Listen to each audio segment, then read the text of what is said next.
Let's have a look at the genuine BMW upper radiator hose. We're going to do an overview of this product along with expressing my likes and dislikes.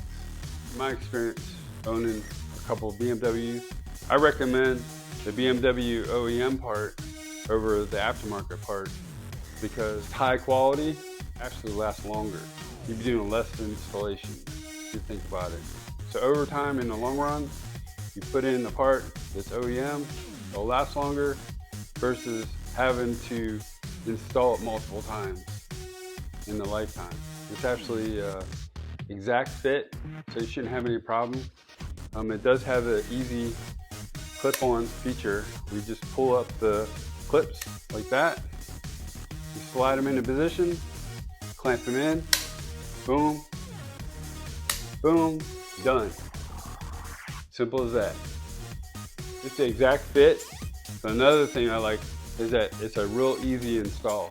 One thing I dislike about this product is that it's really not the product itself, it's just the process after you install it, which is pretty simple.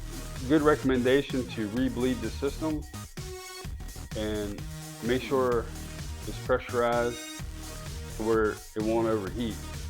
So make sure that it's serviced correctly. If this video was helpful and vibe with you, please visit our product link below in our description for the product information. Also, comment, like, follow, and subscribe for more product videos that we'll be sharing.